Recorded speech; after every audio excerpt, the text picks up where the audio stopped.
also graduated in December from the Homestead. Now she's a Kansas City girl and basically was hired by her job apprenticeship here.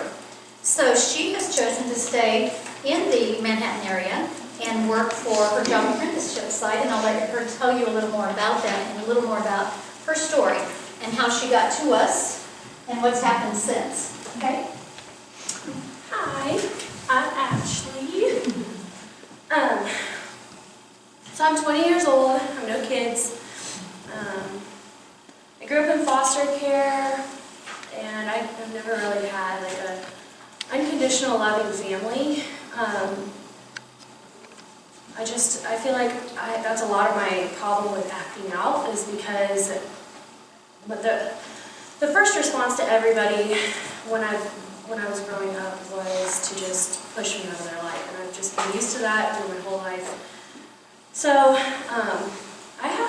even though I'm like a really, really loving person and accept love really well, I also can push you away, not even trying to, just because I've never had a loving relationship that's unconditional. I've been in really horrible relationships with guys. I liked the thug, gangster, Kansas City guys. Got me in a lot of trouble.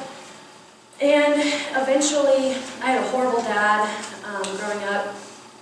And so when I turned 18, I got to live with my grandpa, who has done nothing but accept me for who I am. Not judge me for my family. A lot of my other problem with my family is that they'll sit there and say, well, you're going to be just like your parents, so we're not even going to give you a chance. And my grandpa was never like that. He's always given me and my brother opportunity after opportunity, and he's just the most amazing person. I can't say that my grandpa did unconditionally love me, and he wasn't even blood. He was my step-grandpa. I crashed his car that he bought me within 2 weeks because I was drunk driving. I partied every single night as hard as I could, because that was the first time I'd ever had freedom, was when I turned 18. So went crazy. He asked me to come home, and I never would. I was out all the time until when I crashed my car. He got pretty mad about that.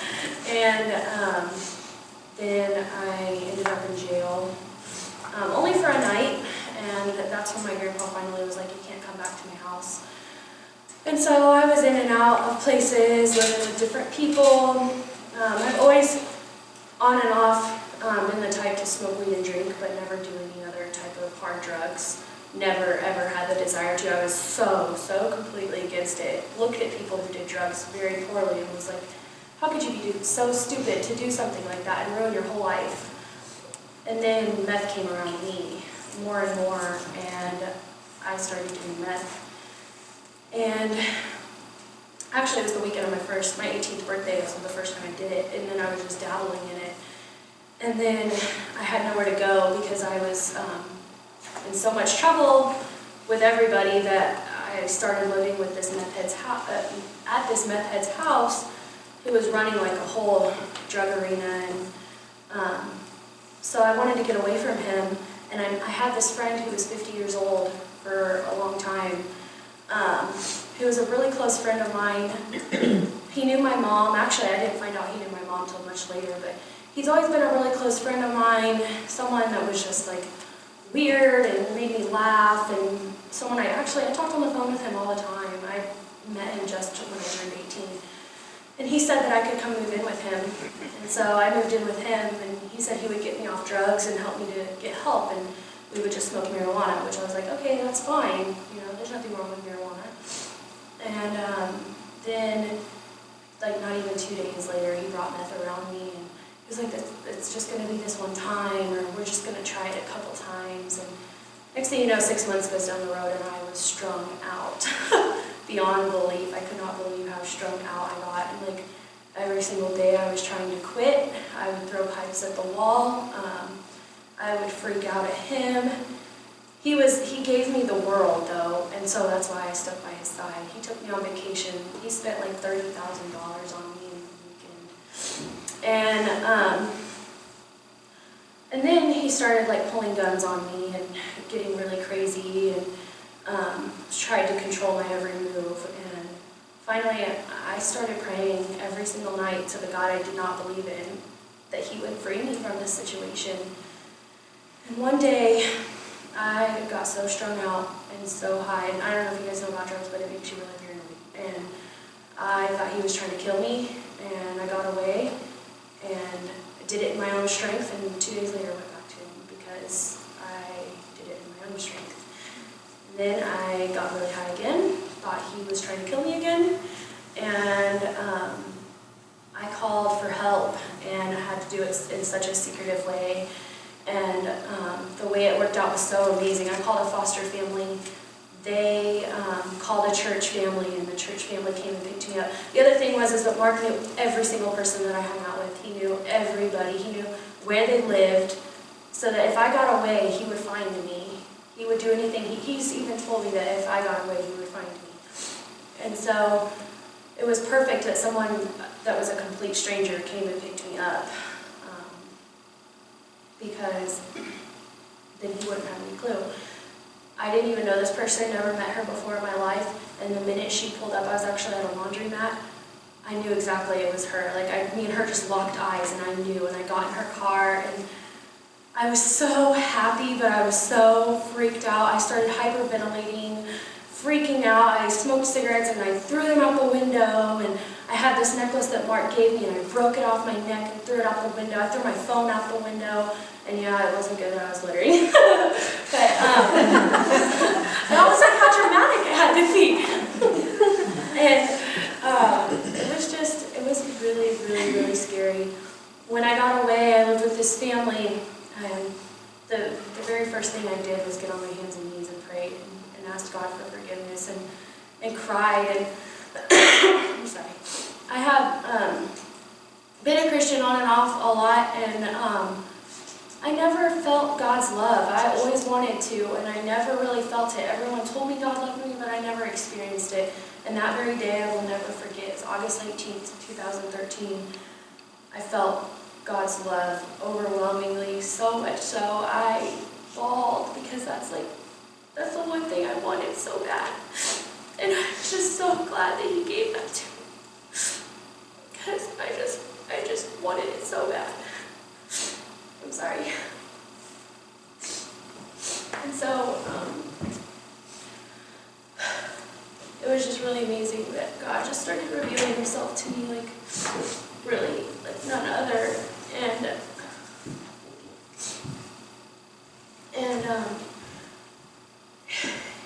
I started, the family I was with, the guy was a security guard. He had guarded an ambassador before, and so with me being so paranoid and scared that this guy was after me, and I was only in Osawatomie, Kansas, which was like 30 minutes out of where I was trafficked. I mean, I wasn't trafficked, I was groomed for trafficking. And so I was really paranoid, and God, the family that I'd never met before, he had guarded an ambassador. They just were doing a clothing drive, so I got all these really cute new clothes, and God just started doing all these things for me that I did not deserve, and was just so good to me. So good to me. And I cannot ask for a more perfect recovery, because God, for the first time that I noticed, was actually there for me. Like, he was there for me the whole time. I just wouldn't open my eyes, and the people were just like the sweetest people ever. And then I moved. I felt like I needed to be further, so I moved in with this family in Raymore, Missouri. And I was still scared. I wanted to change my name. I didn't want to go out in public. I changed my hair color. I got glasses. I changed my whole identity because I was so scared of this person. And God started revealing to me. I would open the Bible, and he gave me this verse. I should have wrote it down. Isaiah 43, I think it's like 19 or something, where it says, "Fear not, for I am with you. I am at your right hand." And I just literally opened the Bible, and that was the first thing I read. Like, it was so amazing. I was so scared. I felt like Mark was like in my house, that we were in a relationship. I don't know if I said that, but we actually were like in a relationship at him being 50. And I thought he was in my house, and like I would go outside, and I thought he was hiding behind the bushes, and I was so scared. And the only thing that got me through it was God, because I couldn't trust anybody because I just thought that everyone was connected to him. I was that paranoid, and if it weren't for me trusting in God, I would not have gotten through it at all. I know that for sure because God called me to start running in the mornings to get out by myself. And I started doing it, and then I started feeling more free, that God was really showing me that he did protect me, that he would protect me, that he's not out there looking for me. He's not going to be in the bushes hiding. And a lot of it was me just coming off of drugs, but God took it seriously. He didn't look at me and think, you're a stupid, strung out mess. He looked at me and said, I'm sorry that you feel that way, and I'm going to do everything I can to make you feel like you're safe. And I just thought that was so amazing that he did all that for me. And so going into that house, it was beautiful. They had a huge, ginormous house, and God spoke to me for the first time. And he said, this is your getaway. Enjoy it and relax. And I never heard God talk before. And I wasn't even expecting it. I walked into my room, and that's what I heard. And I just thought it was amazing. And then I just started feeling like I was on speed just by how amazed I was by God. Like, I kept a journal with me all the time because God was teaching me so many things. And I just felt like we became best friends overnight. He was just so amazing. And then 3 months had gone by, and the family that had first saw me when I was strung out, when I was quiet, when I was still in that state, saw me 3 months down the road and saw a complete change in me. They were so happy for me. They couldn't believe that I was still the same person. They were just so amazed, and I just thought that was awesome. And then I went and saw my brother for a weekend. And when I went and saw my brother, it was in the heart of Olathe where I got, where everything happened, is where Mark lived and everything like that. So I was terrified to go to Olathe. And I overcame my fears because I wanted to spend the weekend with my brother before I moved to Manhattan. And my brother got saved. He has never given his life to Christ before. And seeing me strung out on drugs and seeing me as a Christ follower totally blew his mind. He's just like, I need whatever you got. I need it. And he gave his life to God, and he's not doing the best right now, but he still did it, and he still has it down in his heart somewhere, and I know that he's going to do great things. And then finally I moved to Manhattan, and I really didn't plan on talking about all that. It just kind of came out. I moved to Manhattan, and at first it was running from my problems. At first I was running because I was scared, because I didn't want to be in Kansas City. I thought this person was going to find me. But then when I spent the weekend in Olathe, in the heart of the manor, I realized I have nothing to be scared of. God is going to protect me wherever I'm at. And then it changed from me running to me needing to just come here because I needed this program. So then I moved to Manhattan, and I meet Sandy and Deb and everybody, and I meet the girls, and there was a lot of restrictions, and I hate being held down or tied back or anything, and I struggled with it really bad, and I told Deb that I didn't think this program was for me. I was like, I'm too good for this program. I don't need this program. I'm smart, and I know what I'm doing, and I'm just going to go back to Kansas City. And she talked me out of it. That was the first time that I did that.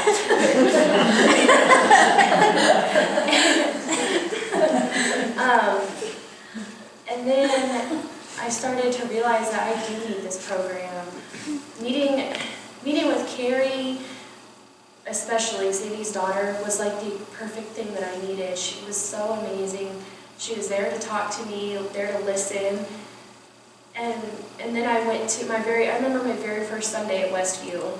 I came in with a bad attitude. I grew up in a Life Church in Olathe. It's this huge church that I watched grow from the ground up, and I'm like, nothing's going to compare to my church, and I'm not open to really caring about you guys out here. I really had that attitude.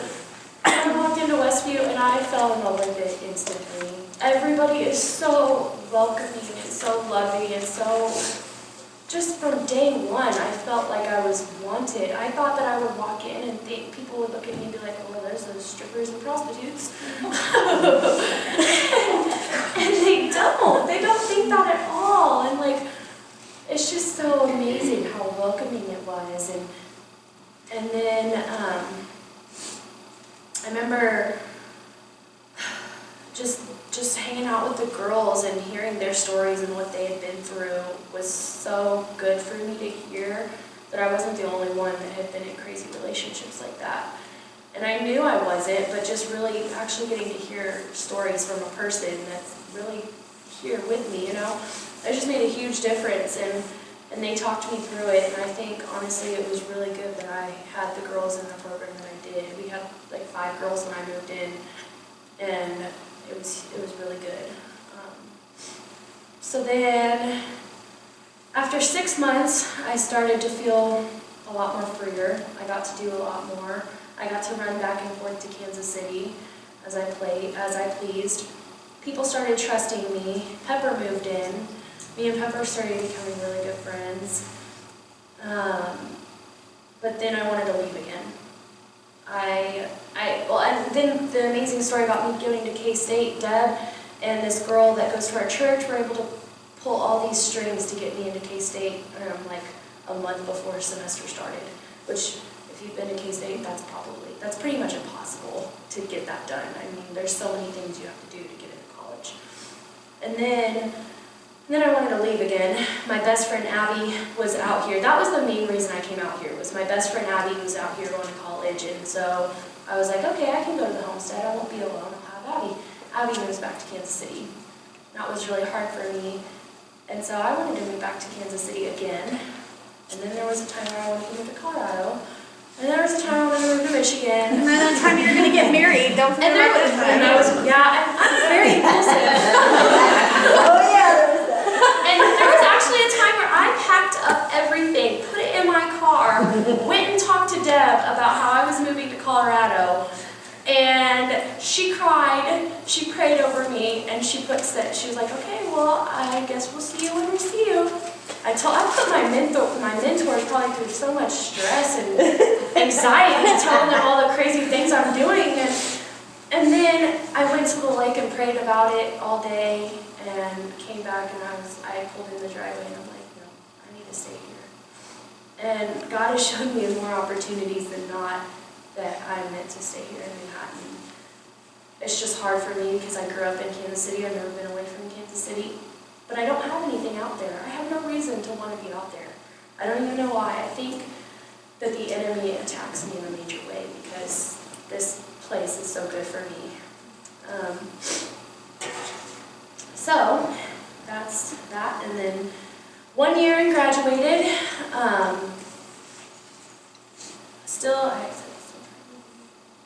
I was still trying to leave. I still have a lot of problems with impulse, but I've come so far. I used to be a person that could never start something and finish it. I used to be a person that could never hold a job. I never wanted a job. I just wanted to be lazy and never do anything. I suffer from really severe depression. And I've had this job for almost a year now. I've been sober for almost 2 years now. I completed this program. I'm just beyond proud of myself for doing that because I don't complete anything. And my job at Alliance Property Management is so amazing. It's outstanding. The people I work with are all Christians.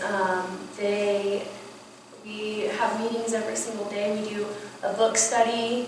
We don't necessarily talk about God, but we have Bibles laying out everywhere. We play Christian music over the intercom. It's just a really amazing team. I've had 2 promotions since I've been there. I've only been there since October, so that's pretty good. So, 2015, I kind of went over all that. And then I think the biggest thing that I could have taken away from this program is the unconditional love and support. I've pushed Deb away, I've pushed Sandy away, I've pushed Sandy away multiple times. Pepper and me have pushed each other away.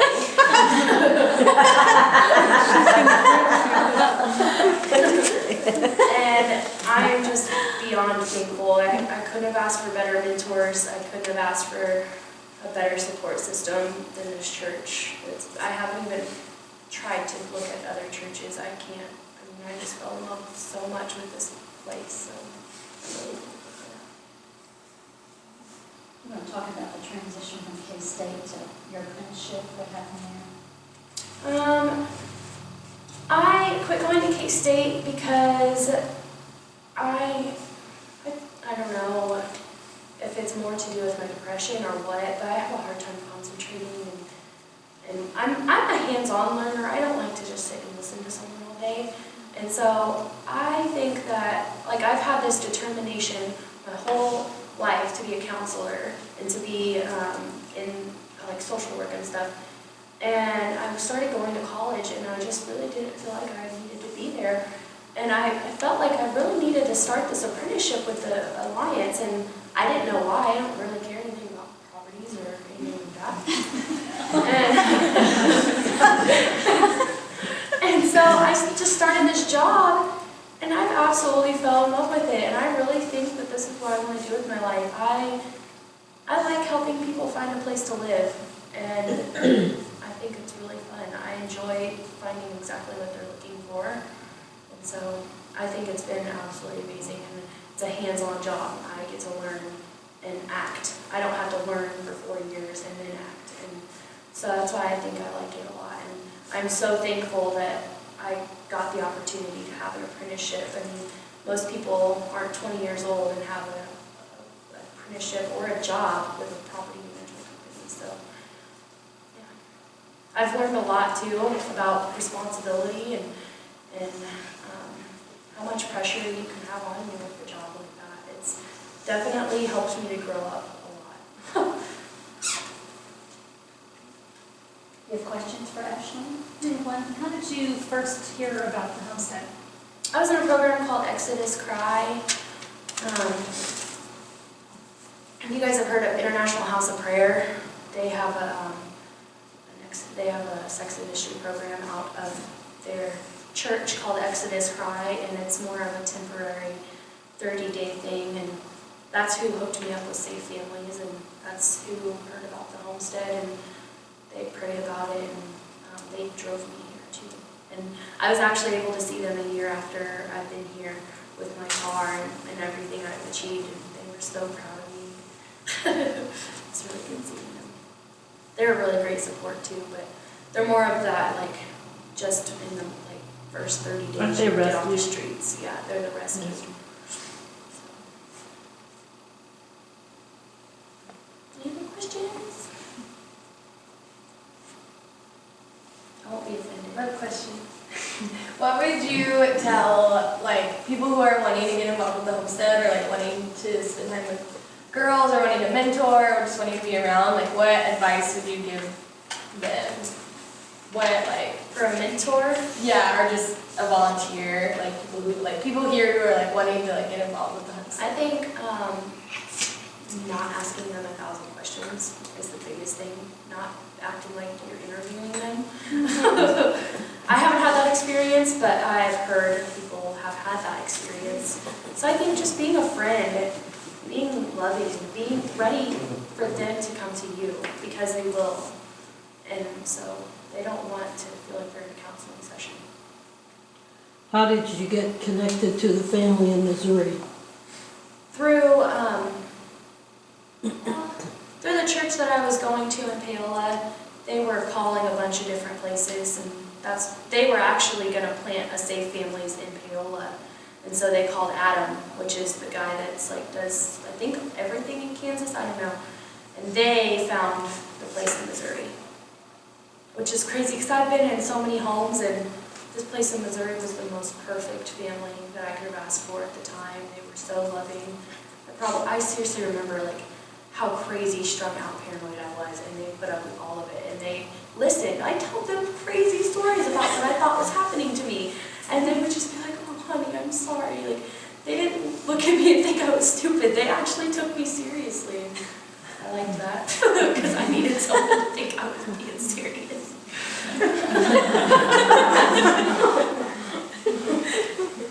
When you're in that state of mind, mind, if someone looks at you like you're crazy, then you just, I don't know, it's not good.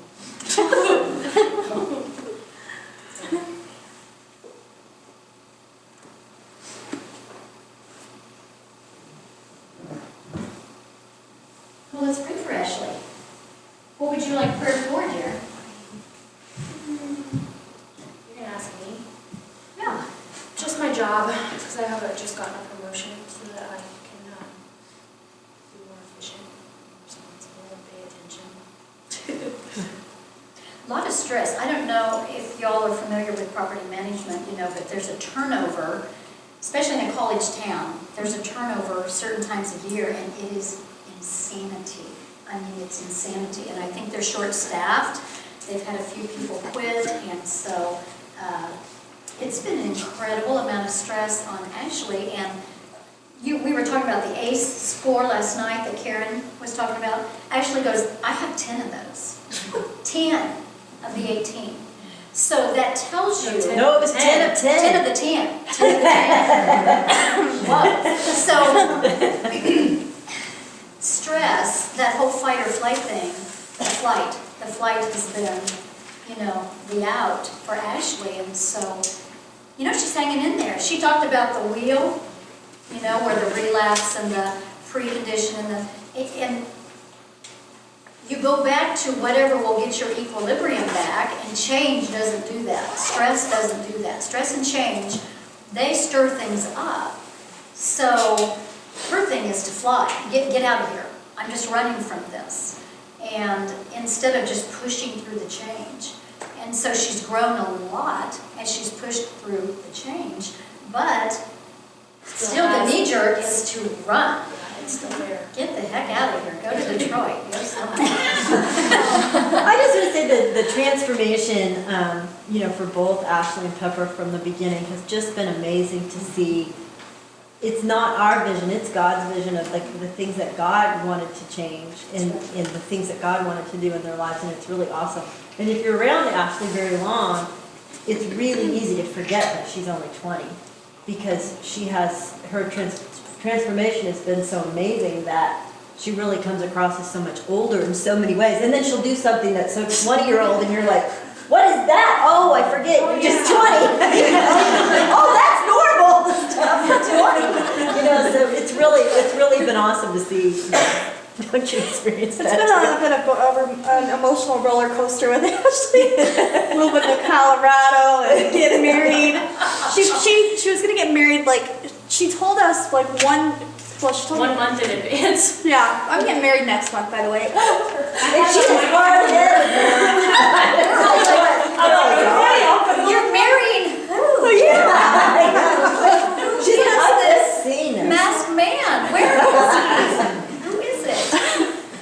Yeah, that was the worst.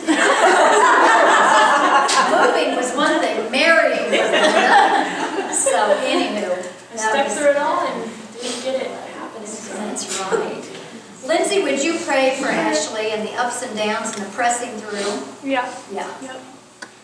Dear Lord, we thank you for Ashley's willingness to share her story with us and what we've been able to learn from it. God, thank you for what you've done in her life, for bringing her to Manhattan, and for keeping her here. And Lord, thank you for this job that she loves and that she has now. God, thank you that she's found enjoyment in it and that she's been able to excel in it, and even go against her natural self to press through the stress and to stick with it. God, I just pray that as she just got promoted again and they're short on staff, that you would just help her to be able to, as she said, pay attention and to be able to not miss the little details that are important for their company. God, I thank you. We're proud of her and you're proud of her, and I thank you for how she got to experience your love in maybe a way that a lot of us haven't even seen. And God, I just pray that she would continue to use her experiences to share you with others. God, I pray that you would give her those opportunities and give her boldness in that. Again, we just thank you for the job that you've given her and that she's enjoying it. Lord, just continue to work in her life. Thank you for the changes that you have made, helping her mature in a lot of ways.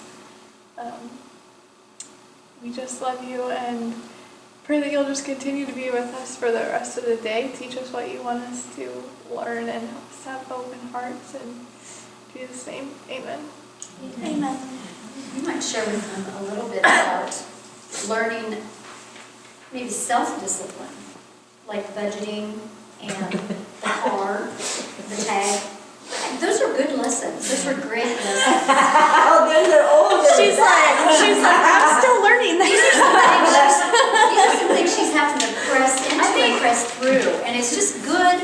It is just where the rubber hits the road, life teaching. I think it's because I grew up in foster care, having 1,000 people tell me what to do. I don't listen to anybody at all. That's why I think God had to be my teacher when I first recovered, because that was the exact reason. I don't listen to anybody. And so when everyone was like, Ashley, you need to do all this, I'm like, no, I'll be fine. And one example was, I didn't get my car registered when I got it. I don't know why. We got a car, and we got a different car. Yeah, I got a car, I got it registered, then I got a different car, and didn't get it registered because we had problems with the title, and then Even it was though just people more specifically told you procrastination. to. Yeah, and then it was just more procrastination, and I was warned not to go to Kansas City, not to drive around with my car unregistered. I got like 6 or 7 tickets with no registered, no insurance. I owe over $2,000 in bills. And it's just like those little things that you don't think would be a big deal are a huge deal. So I've learned a lot, and that's another huge thing. It's just like I've not been by any means perfect, and everyone's just come around me and loved me through it and supported me through it. I mean, I went to jail for 5 days, and Deb showed up at my court date. So while I was in the program, because of unregistered tax, so it wasn't great. I think she was both terrified and relieved when she comes walking out in her orange suit, sitting out there With my shackles and her cross necklace. And I look at her, I'm like, she's gonna be so mad. And then I come out, and it's just, I've learned a lot about unconditional love. It's like I come out, and Deb hugs me, and I did not expect her to hug me. I expected her to scold me and be like, you screwed up, what's wrong with you? But she said, you poor thing. And it meant a lot to me to just, I don't know, this program has taught me a lot about what true love is. when the time for lecture was it? I think she had her lesson. My prayer during that 5 days was that she wouldn't get fired from her job apprenticeship. Yeah. And I called my job, and they didn't even put me on probation or anything. They just were like, we're not going to fire you for that. We're just glad you learned your lesson, and you probably won't do that again. What she didn't know probably was that I called her before she got over there. I was saying, this is what's happened, the tag thing, this is all this has been is a tag thing. Please be patient. She's learning a valuable lesson here, and she'll be back. Please don't fire her. Yeah. It helps to work for Christian people too. They They're a have lot so more much understanding. patience for you. Oh my gosh, I guarantee you, if I would have gotten an apprenticeship anywhere else, I would have been fired. I screw up so much. I never knew why a 20-year-old should not have a job like this, and now I know. Because it's so much responsibility that a 20-year-old just cannot handle, and I've had more patience than I deserve in my job, that's for sure. But I think they see that I am trying really hard, and that's... And you're saying without saying it in so many words, we fall down. We will all fall down. But what we do with that, God will forgive us every single time, and He will help you to get back up. And you have people around here that love you. I think that's fantastic. And you've learned that yeah, I'm gonna mess up, but God will forgive every time. And God will forgive you. And you can move forward learning what you've learned from your times that you do stuff that you wish you had done different. That's important. That's fabulous.